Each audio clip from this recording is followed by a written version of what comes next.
dadi pimpinane praja, janjine kaya enak dipangan. Ning barang wis dadi lali karo wong cilik, mosok ora apal ngoten niku sampeyan.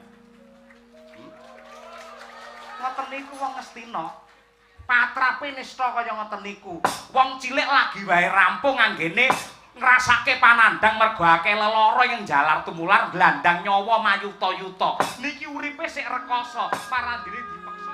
Ngleyang saka ing akasa, anggane ngebruki kreta Kyai Gambyong titiyane wong agung Awangga, ambyar dadi lebu bareng karo patine Gatotkaca. Pramila Sang Werkudara kawis tinggal ngalumpruk datan darbe karekat kaya linala sanata bebayune. Nadyan kondang satriya prawira parandene kembeng-kembeng kang netra datang karaos ndalewer punang luh awit ngampak aboting lelampahan. Mangkono Ki Lurah Semar Badranaya miwah para putra Ki Gareng Petruk Bagong tansah sumandhing budidaya mrih lejar ingkang lagi nandhang wigena.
Wadananira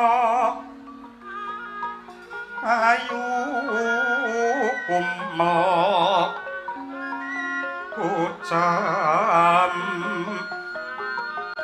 rahnya maratani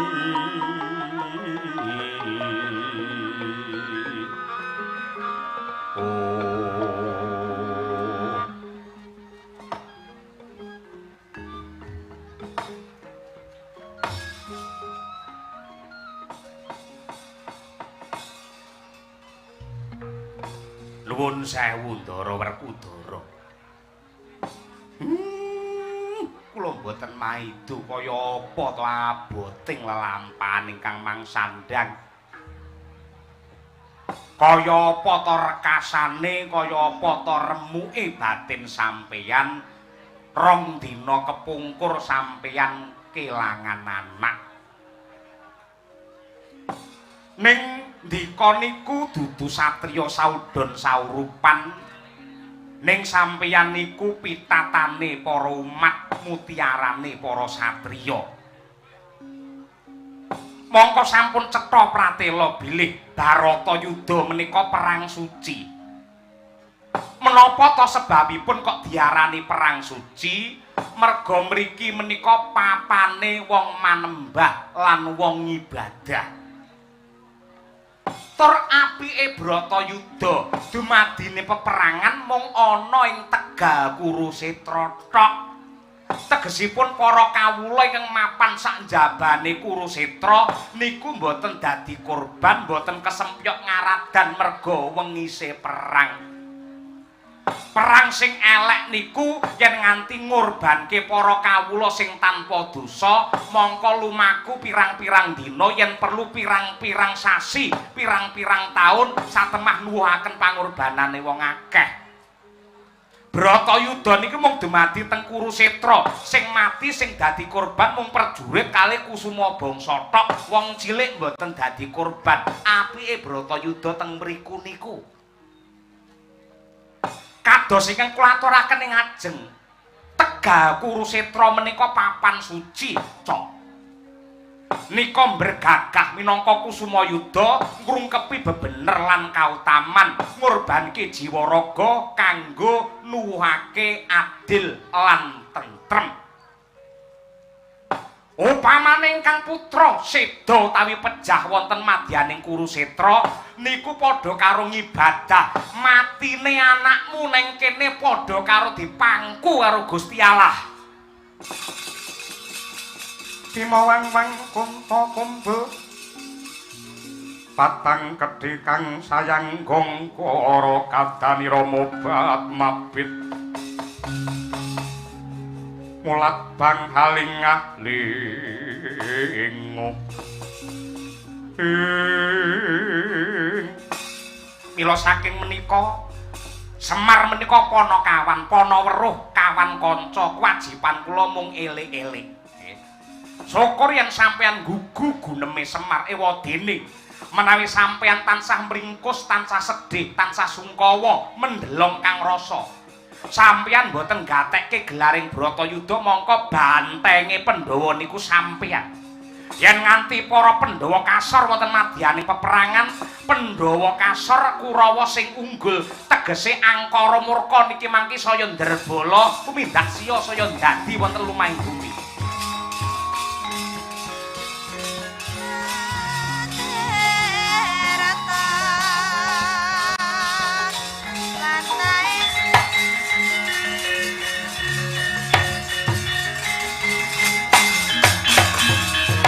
Mangandur laguning angin gugur agrane ngarga kura gurnita reh kagiri-giri enten napa Den dengan mlaku klunah-klunuh ngerti-ngerti kok ambruk wonten mriki enten napa ampun sanget-sanget anggenipun menggal ingkang putra Ndara Gatotkaca sampun pikantuk swarga Ndara Bima.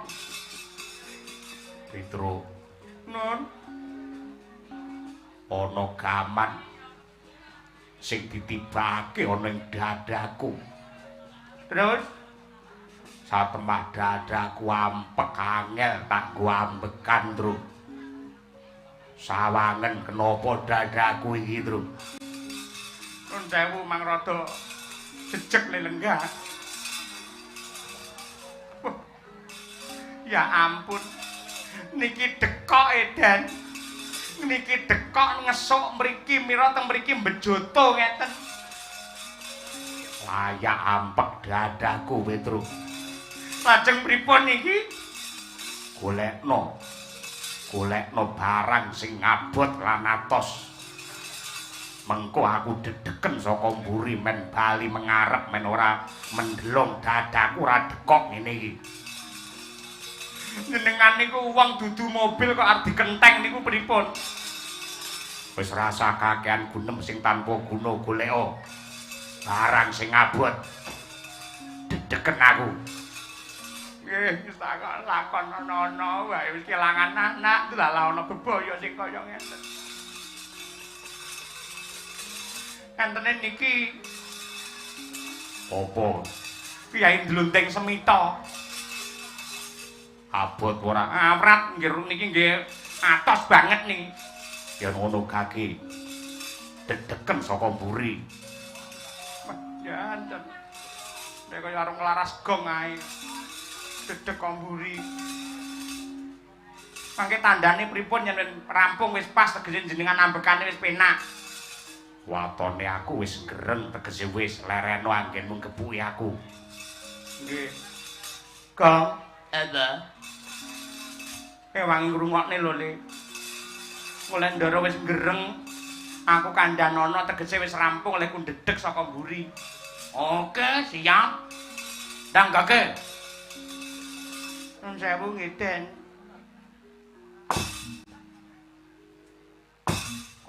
Sing seru. Nun, sing seru. Nggih sakit sing ngrasake aku. Kerenge aduh komah malih kereng ngono kuwi senengane. Seru. Seru.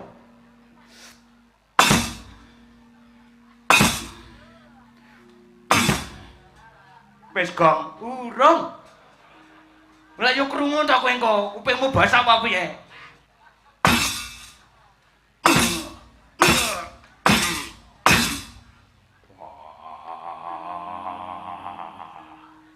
Wis Gong, urung.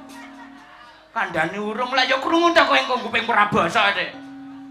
Kok yo suwe men tok.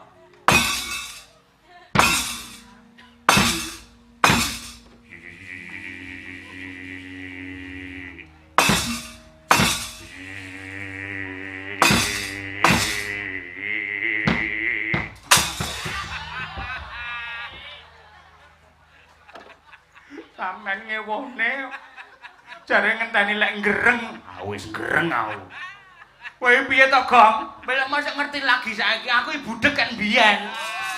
Ngono iso kon melu ngrungokne. Wasem. Pun penak. Wis. Ah, lega. Jebul mungsuh lawas sing jarak perkara. Pinten? Wong Banjar Junut ngejak dolanan karo Werkudara jangkae. Aga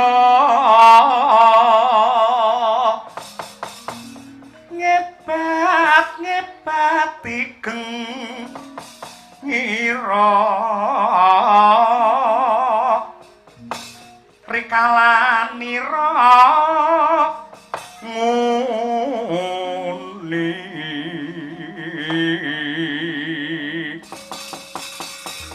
naga makikian kumambang katonku mawang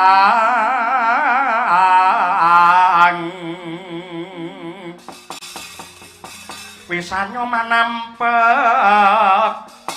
isih manaut sigra marang risang ayo siwi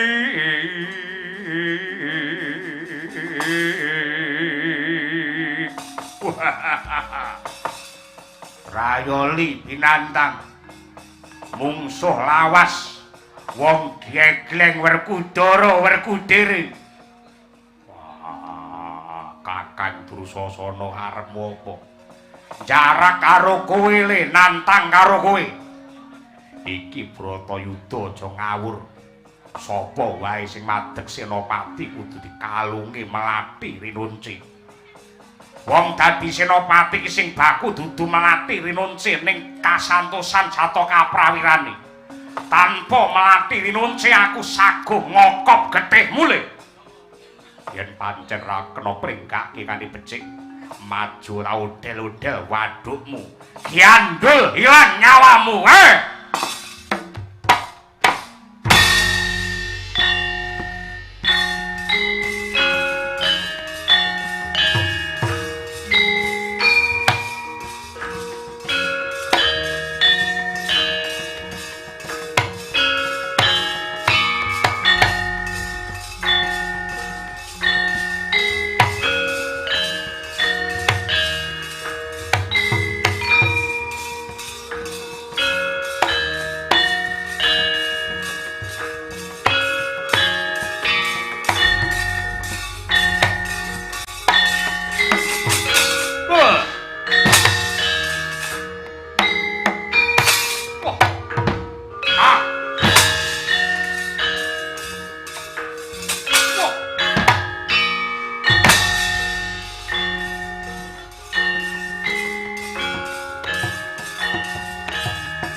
jadianmu.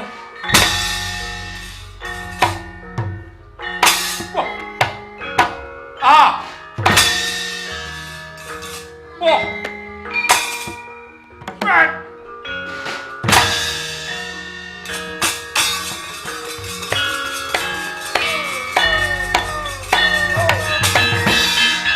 Sampeyan badhe napa?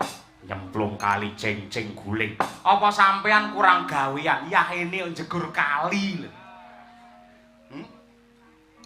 Aku ditantang karo Dursasana yen nyata wong lanang dijak nyemplung ning ceng-ceng guling. Ning sampeyan mangke apes lho. Sampeyan apes, mestine sampeyan kelingan to nalika Pandhawa lan Kurawa mbiyen gawe kali. Pandhawa gawe kali sing jenenge Kali Serayu.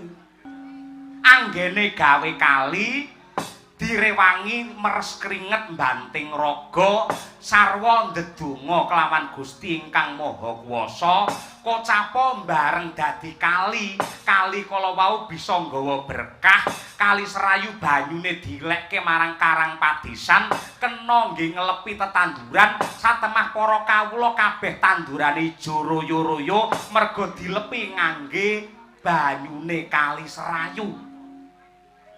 Ning beda kalian ceng-ceng guling. Kurawa le gawe mbiyen diwangi bangsane jim setan priprayangan anake Durga nika. Lan para Kurawa wani ngorbanke nyawa sing tanpa dosa dingge kurban nggih tumbal anggene Kurawa gawe kali ceng-ceng guling. Yen sampeyan melu nyemplung teng mriki, sampeyan bakal apes jurit sampeyan, kalah kali sing jenenge Dursasana.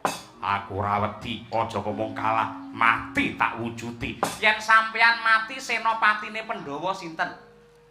Mongko kekuatane Pandhawa niku mapan wonten sampeyan. Yen sampeyan pejah, nuwun sewu Pandhawa tanpa daya, tegese angkara murka Duryudana ling ngumbar maksiat marah ora saya leren, wong cilik sing tetep dadi kurban.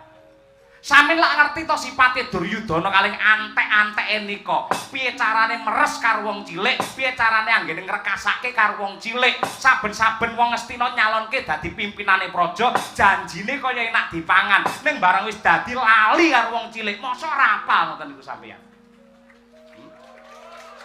Ngoten niku wong Ngastina. Patrape nista kaya ngoten niku. Wong cilik lagi wae rampung anggene ngrasake panandang mergo akeh lelara yang jalar tumular glandang nyawa mayuta-yuta. Niki uripe sik rekoso, parandene dipeksa supaya asok pajek marang negara. Kocapa bareng pajek marang negara karo pegawene pajek malah nggih bancaan, nggih nukokne mobil anake ngajar karo wong liya. Niku pripun ngoten niku? Sampeyan arep melu-melu mriku? Sampeyan arep melu renang teng mriki? Yen gugu kula ampun diladeni ngalih yen gelem perang teng daratan aja ning kali. Mundur.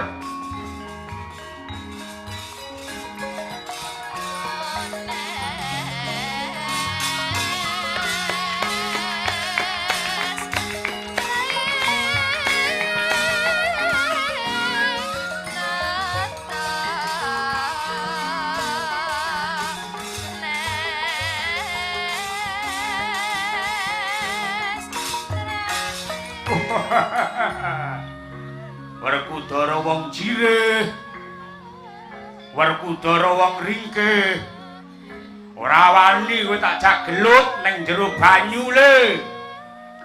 Ayo, aja ngendel-ngendelake wani perang ning daratan, ning jero banyu wani ora? Ayo le, ayo le, ayo le, ayo le.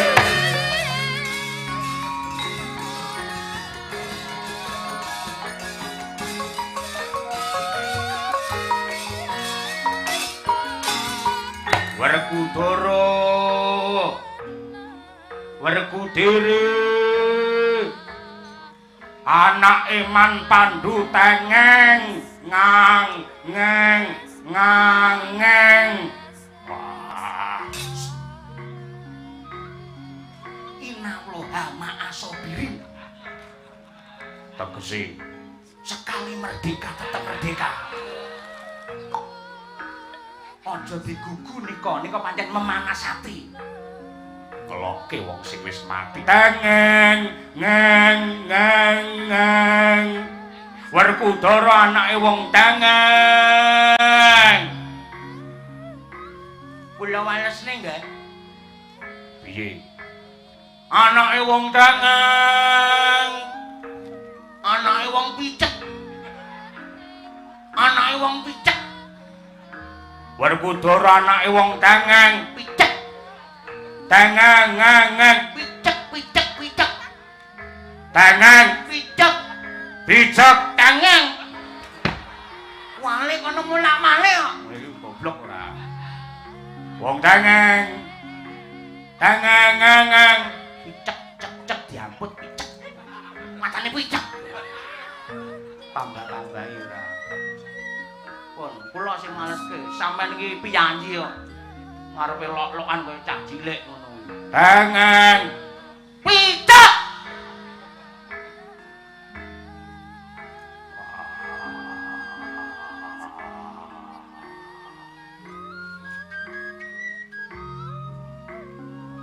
Anake wong Tengeng. Ayo le.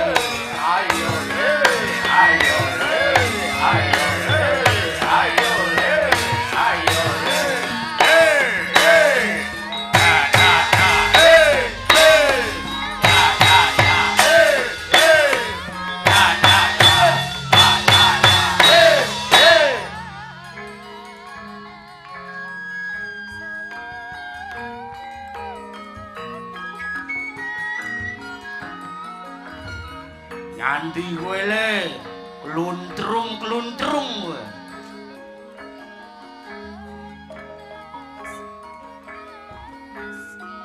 Le, mau kemana?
Blung.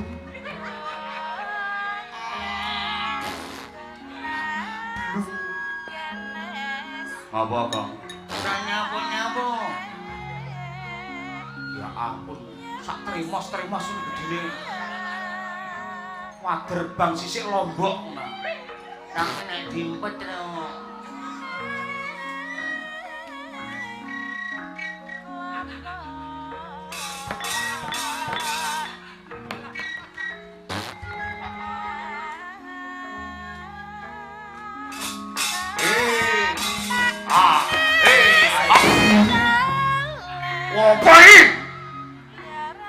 aku mas metungul pas raiku wambyar dadi akeh lani ora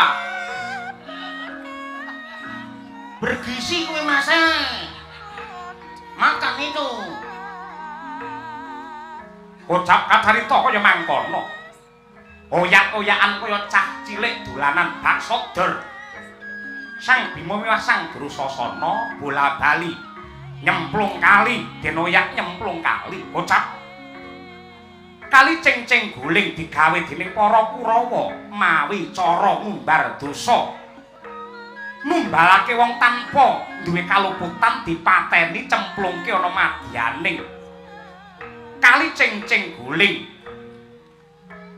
hanenggih rumiyin ingkang nyabrangaken para kawula ingkang anyabrangi cingcing guling ingkang anyatang prau utawa baita nenggih kisa ngertos lamun to Sang Dursasana dolanan ing banyu mangkono yetma mijil asa males marang biyen kacintrakane den budidaya sirnane dening Sang Dursasana.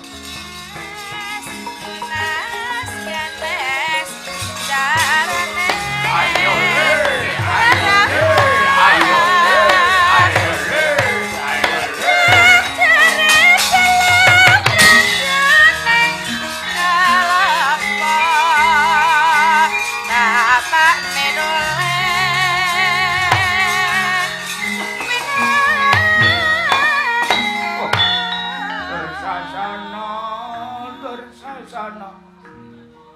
kebangetan lelakonmu Dursasana. Kelingan aku mbiyen iki Kisarka iki mung aku dadi tukang satang. Aku dadi tukang prau sing nyabrangake wong wedok-wedok ning pasar. Tur lemene ya mung sak pawehe. Aku ra dosa, aku ra luput ning aku kok pateni bangkeku kok cemplungne ana ing cingcing guling. Wong utang nyaur nandur ngundur nyilih balekke sing dandake bakal ngenggo. Karma pala sing bakal nekani. Aku mengko sing bakal gandoli sikilmu men kowe diajar karo Raden Werkudara Dursasana.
Dursasana kaya wong setanen Sang Werkudara den jambak rikmane mangkono nganti ceblok toponge Sang Dursasana ngore gimbal gegilani.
Aduh yung!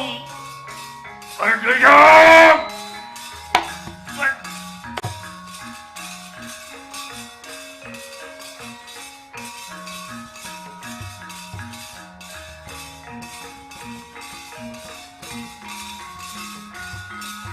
Werkudara! Padha iki Werkudara!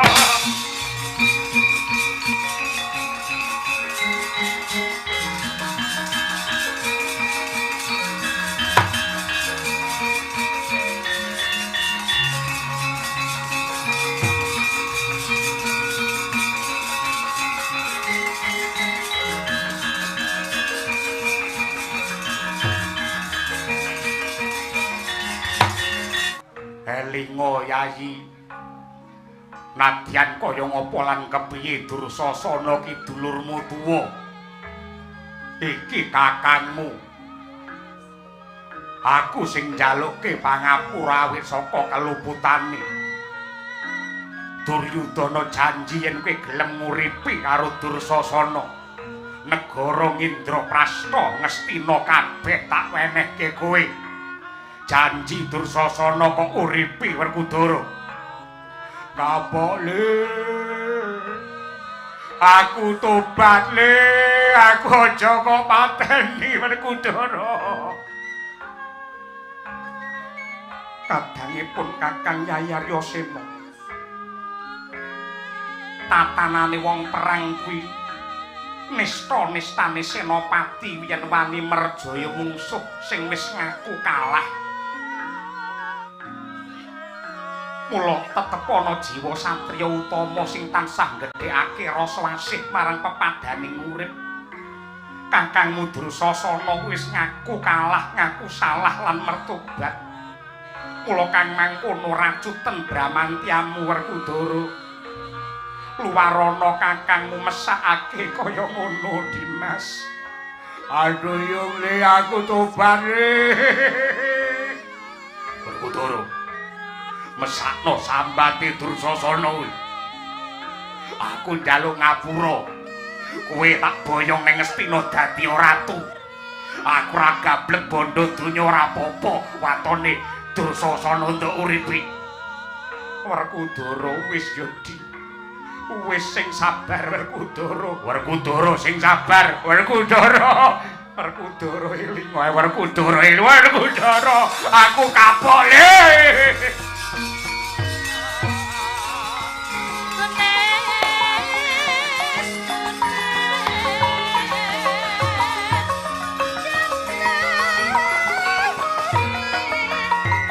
Kadangipun Kakang Yayi Aryasena.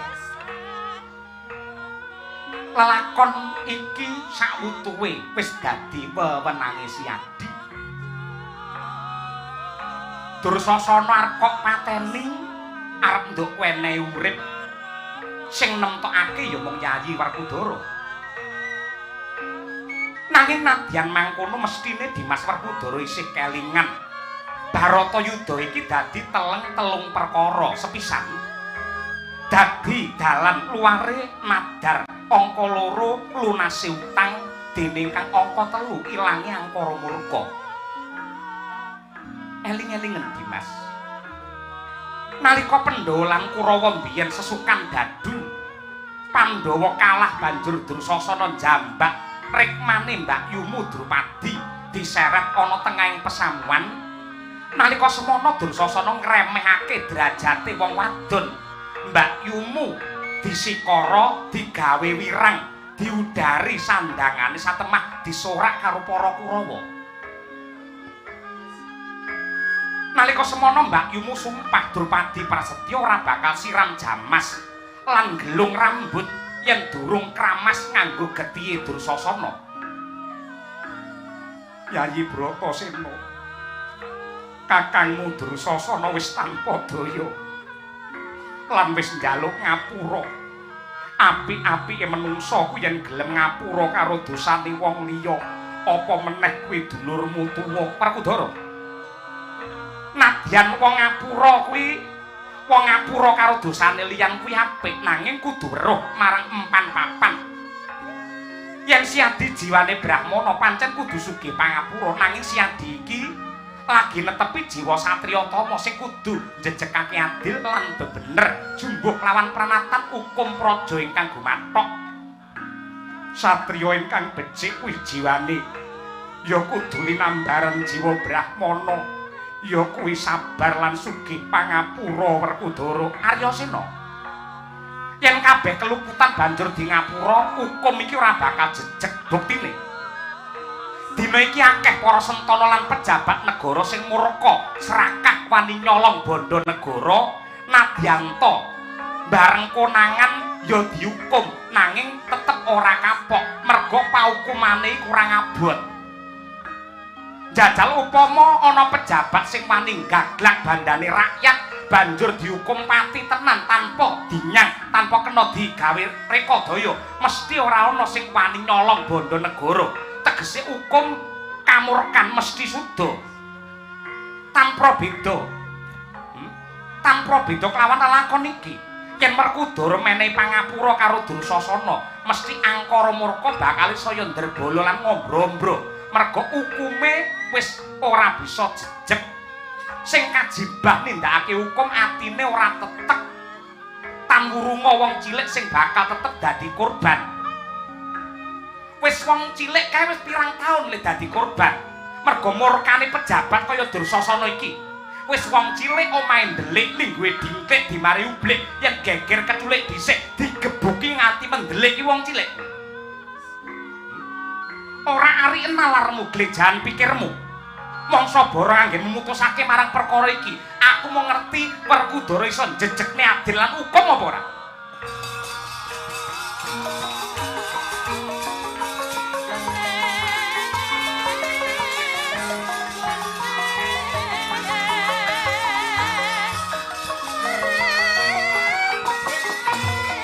Ucap kacarita kaya mangkono. Sang Werkudara wis datang mangkro tinggal ngantepi jiwa senopati. Mripat mencorong kaya singa barong. Muruk makantar-kantar abang praupane anggereng gawe giris. Hambeka sora nganti kaya naga nemburupas. Mundur Prabu Duryudana mewah ingkang Raka Sri Puntadewa.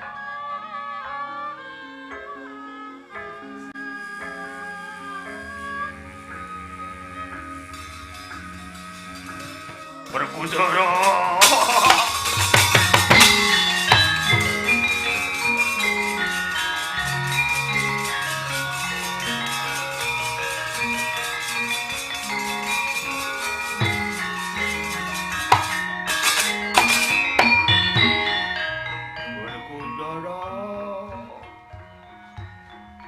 aku njaluk ngapura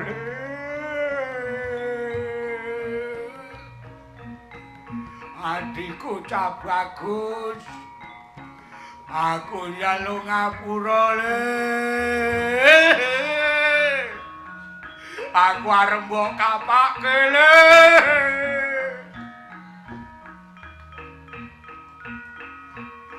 Werkudara Werkudara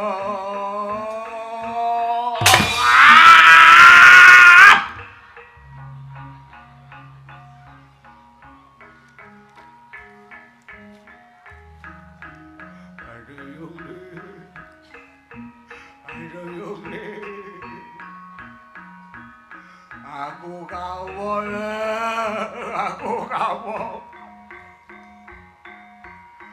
Werkudara